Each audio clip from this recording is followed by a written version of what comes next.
5 साल की बेटी बाजार में गोलगप्पे खाने के लिए मचल गई।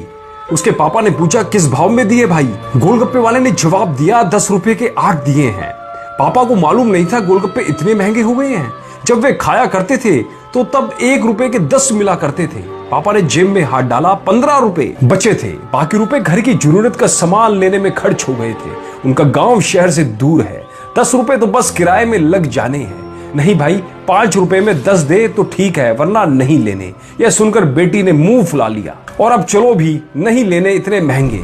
पापा के माथे पर लकीरें उभर आई। अरे खा लेने दो ना साहब, अभी आपके घर में है तो आपसे लड़कर भी खा सकती है। कल को पराए घर चली गई तो पता नहीं ऐसे मचल पाएगी या नहीं। तब आप भी तरसेंगे बिटिया की फरमाइश पूरी करने को। गोलगप्पे वाले के शब्द तो चुभने वाले थे, पर उन्हें सुनकर पापा को अपनी बड़ी बेटी की याद आ गई, जिसकी शादी उन्होंने 3 साल पहले एक खाते पीते पढ़े लिखे परिवार में की थी। उन्होंने पहले साल से ही उसे छोटी छोटी बातों पर सताना शुरू कर दिया था। 2 साल तक वह मुट्ठी भर के रुपए उनके मुंह में ठूंसता रहा, पर उनका पेट बढ़ता ही चला गया और अंत में एक दिन सीढ़ियों से गिरकर बेटी की मौत हो गई। मौत की खबर ही मायके पहुंची। आज वह छटपटाता है कि उसकी वह बेटी फिर से उसके पास लौट आए और वह चुन चुन कर उसकी सारी अधूरी इच्छाएं पूरी कर दे। पर वह अच्छी तरह जानता है कि अब यह असंभव है। दे दूं क्या बाबूजी? गोलगप्पे वाले की आवाज से पापा की तंद्रा टूटी। रुको भाई 2 मिनट। उस लड़की के पापा पास की पंसारी की दुकान पर गए।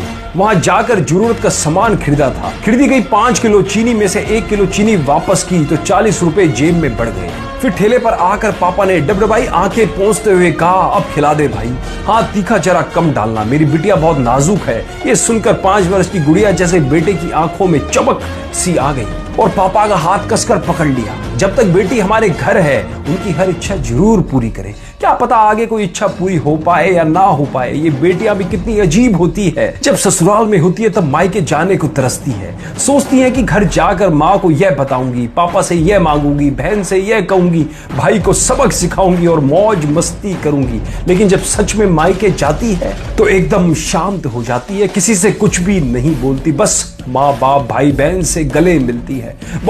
बहुत बार खुश होती है। भूल जाती है कुछ पल के लिए पति ससुराल, क्योंकि एक अनोखा प्यार होता है मायके में। एक अजीब सी कशिश होती है मायके में। ससुराल में कितना भी प्यार मिले, माँ बाप की एक मुस्कान को तरसती हैं ये बेटियां। ससुराल में कितना भी रोए, पर मायके में एक भी आंसू नहीं बहाती हैं ये बेटियां, क्योंकि बेटियों का सिर्फ एक आंसू अपने माँ बाप भाई बहन को हिलाकर रख देता है, रुला देता है। कितनी अजीब हैं ये बेटियां, कितनी नटखट हैं ये बेटियां। भगवान की अनमोल देन है ये बेटियां।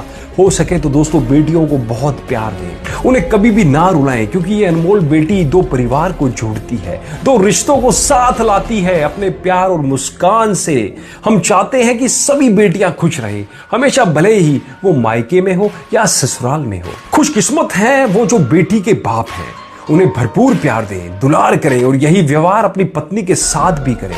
क्यों? क्योंकि वो कभी किसी की बेटी है और अपने पिता के घर को छोड़कर आपके साथ पूरी जिंदगी बिताने आई है। उसके पिता की सारी उम्मीदें सिर्फ और सिर्फ आपसे हैं, इसलिए सदैव उन्हें आदर, उन्हें सम्मान जरूर दें। उम्मीद करता हूं इस कहानी से भी आपको कुछ ना कुछ नया सीखने को जरूर मिला होगा। अगर मिला हो तो इस कहानी के लिए एक शेयर जरूर करिएगा और अपने महत्वपूर्ण कमेंट हमें जरूर लिख के बताइएगा कि आपको ये कहानी कैसी लगी। दोस्तों यदि ये मोटिवेशनल स्टोरी आप हमारे फेसबुक के पेज पर देख रहे हैं तो पेज को आज ही लाइक कर और फॉलो करें और सी फर्स्ट को दबाना बिल्कुल भी ना भूलें। और सभी दोस्त जो यूट्यूब पे हमारे चैनल को देख रहे हैं वो आज ही चैनल को सब्सक्राइब कर बेल आइकन को जरूर दबाएं। धन्यवाद।